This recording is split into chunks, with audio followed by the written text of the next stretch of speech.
Hi hello friends, ಎಲ್ಲರಿಗೂ ನಮಸ್ಕಾರ. ಸವಿರುಚಿ ರೆಸಿಪಿಗೆ ಸ್ವಾಗತ.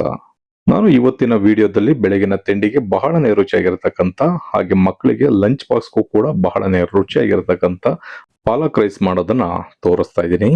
ಈ ರೆಸಿಪಿನ ಕೇವಲ 15ರಿಂದ 20 ನಿಮಿಷದಲ್ಲಿ ನೀವು ಕೂಡ ತುಂಬಾ ಸುಲಭವಾಗಿ ಮಾಡ್ಕೋಬಹುದು. ಆರೋಗ್ಯಕ್ಕೂ ಕೂಡ ಬಹಳ ಒಳ್ಳೆಯದು. ಬನ್ನಿ, ಮನೆಯವರು ಎಲ್ಲರೂ ಕೂಡ ಇಷ್ಟಪಟ್ಟು ತಿಂತಕ್ಕಂಥ ಪಾಲಕ್ ರೈಸ್ ಅನ್ನ ಯಾವ ರೀತಿ ಮಾಡೋದು, ಇದಕ್ಕೆ ಏನೇನ್ ಪದಾರ್ಥಗಳು ಬೇಕು ಅನ್ನೋದನ್ನ ನೋಡ್ಕೊಳ್ಳೋಣ.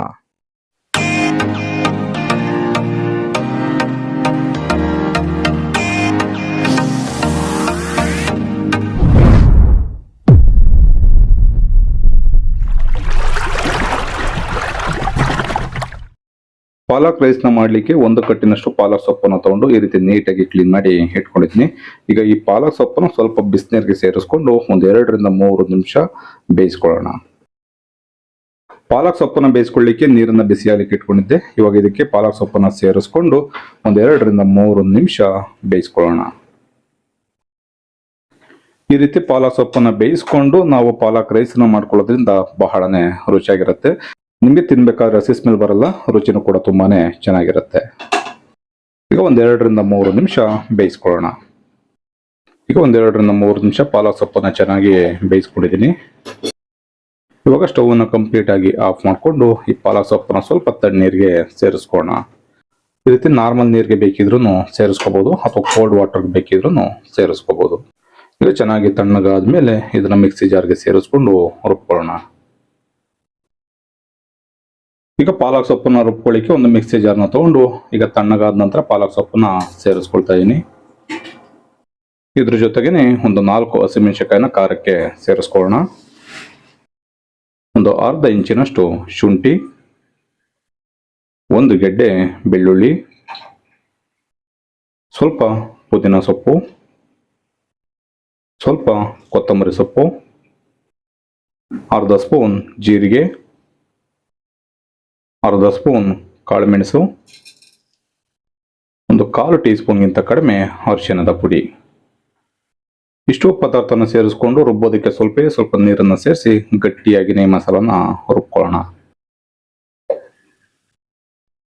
ಈ ರೀತಿ ಪಾಲಕ್ ಸೊಪ್ಪಿನ ಜೊತೆಗೆ ಸ್ವಲ್ಪ ಮಸಾಲ ಪದಾರ್ಥಗಳನ್ನ ಸೇರಿಸ್ಕೊಂಡು ರುಬ್ಬಿ ನಾವು ಪಾಲಕ್ ರೈಸ್ ಅನ್ನ ಮಾಡ್ಕೊಳ್ಳೋದ್ರಿಂದ ಬಹಳನೇ ರುಚಿಯಾಗಿರುತ್ತೆ.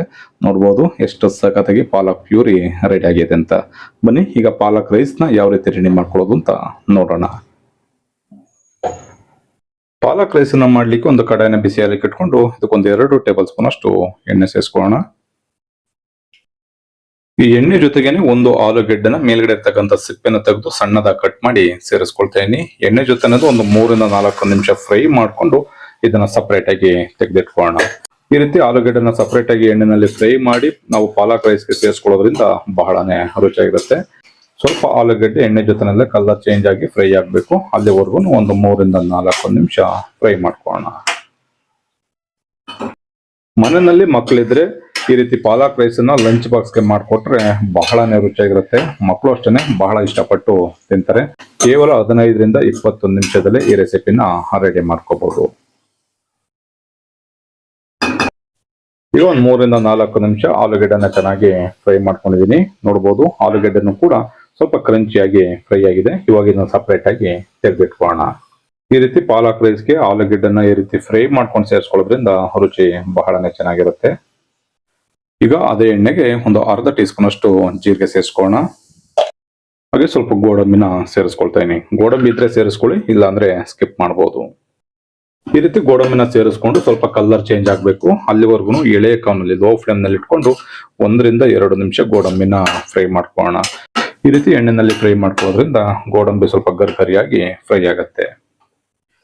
ಇವಾಗ ಇದಕ್ಕೆ 2 ಈರುಳ್ಳಿನ ಸ್ಲೈಸ್ ಆಗಿ ಕಟ್ ಮಾಡಿ ಸೇರಿಸ್ಕೊಳ್ಳೋಣ. ಹಾಗೆ ಒಂದು ಅರ್ಧ ಕಪ್ಪಿನಷ್ಟು ಹಸಿ ಬಟಾಣಿ. ಈಗ ಈರುಳ್ಳಿ ಮತ್ತೆ ಹಸಿ ಬಟಾಣಿನ ಎಣ್ಣೆ ಜೊತೆನಲ್ಲಿ ಫ್ರೈ ಮಾಡ್ಕೊಳ್ಳೋಣ. ಈರುಳ್ಳಿ ಸ್ವಲ್ಪ ಕಲರ್ ಚೇಂಜ್ ಆಗಬೇಕು. ಈರುಳ್ಳಿನ ಅಷ್ಟೇ 1ರಿಂದ 2 ನಿಮಿಷ ಎಣ್ಣೆ ಜೊತೆನಲ್ಲಿ ಫ್ರೈ ಮಾಡ್ಕೊಳ್ಳೋಣ. ಈರುಳ್ಳಿ ಎಣ್ಣೆ ಜೊತೆನಲ್ಲಿ ಚೆನ್ನಾಗಿ ಫ್ರೈ ಆದ ನಂತರ ಈಗ ರುಬ್ಬಿಟ್ಕೊಂಡಿರ್ತಕ್ಕಂಥ ಪಾಲಕ್ ಪ್ಯೂರಿನ ಇದಕ್ಕೆ ಸೇರಿಸ್ಕೊಳ್ಳೋಣ. ಈಗ ಒಂದು 2 ಟೇಬಲ್ ಸ್ಪೂನ್ ಅಷ್ಟು ನೀರನ್ನು ಸೇರಿಸ್ಕೊಳ್ತಾ ಇದ್ದೀನಿ. ಇದ್ರ ಜೊತೆಗೆ ಅರ್ಧ ಟೀ ಸ್ಪೂನ್ ಅಷ್ಟು ಗರಂ ಮಸಾಲ, ಅರ್ಧ ಸ್ಪೂನ್ ಅಷ್ಟು ಧನಿಯಾ ಪುಡಿ, ಹಾಗೆ ರುಚಿಗೆ ಎಷ್ಟು ಬೇಕಷ್ಟು ಉಪ್ಪನ್ನ ಸೇರಿಸ್ಕೊಳ್ಳೋಣ. ಈಗ ಪಾಲಕ್ ಸೊಪ್ಪಲ್ಲಿರ್ತಕ್ಕಂಥ ಹಸಿ ಸ್ಮೆಲ್ ಎಲ್ಲ ಕಡಿಮೆ ಆಗಬೇಕು. ಹಾಗೆ ಸ್ವಲ್ಪ ನೀರನ್ನ ಸೇರಿಸ್ಕೊಂಡಿರ್ತೀವಲ್ಲ, ಆ ನೀರಿನ ಜೊತೆನಲ್ಲಿ ಹಸಿ ಬಟಾಣಿ ಫ್ರೈ ಆಗಬೇಕು. ಮತ್ತೆ ಒಂದ್ 2 ರಿಂದ 3 ನಿಮಿಷ ಸ್ವಲ್ಪ ನೀರೆಲ್ಲ ಡ್ರೈ ಆಗಬೇಕು, ಅಲ್ಲಿವರೆಗೂ ಫ್ರೈ ಮಾಡ್ಕೊಳ್ಳೋಣ.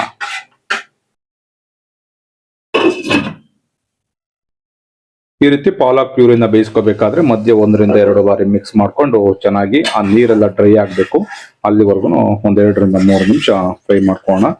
ನೀರನ್ನ ಕಡಿಮೆ ಸೇರಿಸಿರೋದ್ರಿಂದ ಮಧ್ಯ ಈ ರೀತಿ 1 ರಿಂದ 2 ಬಾರಿ ಮಿಕ್ಸ್ ಮಾಡ್ಕೊಂಡು ಫ್ರೈ ಮಾಡ್ಕೋಬೇಕಾಗತ್ತೆ.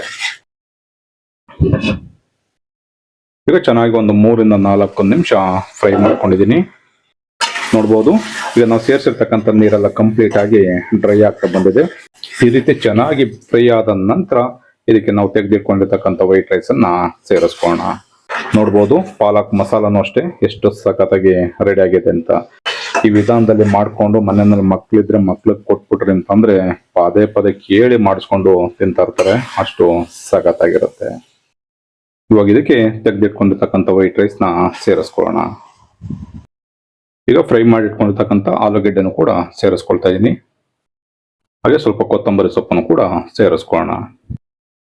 ಈಗ ಸ್ಟವ್ ಅನ್ನ ಎಳೆ ಕಾವ್ನಲ್ಲಿ ಲೋ ಫ್ಲೇಮ್ ನಲ್ಲಿ ಇಟ್ಕೊಂಡು 1-2 ರಿಂದ 3 ನಿಮಿಷ ಫ್ರೈ ಮಾಡ್ಕೊಂಡ್ರೆ ಬಹಳನೇ ರುಚಿಯಾಗಿರ್ತಕ್ಕಂಥ ಬೆಳಗಿನ ತಿಂಡಿಗೆ, ಮಕ್ಕಳಿಗೆ ಲಂಚ್ ಬಾಕ್ಸ್ಗೆ ಬಹಳನೇ ಫೇವರೇಟ್ ಆಗಿರ್ತಕ್ಕಂಥ ಪಾಲಕ್ ರೈಸ್ ರೆಡಿ ಆಗತ್ತೆ.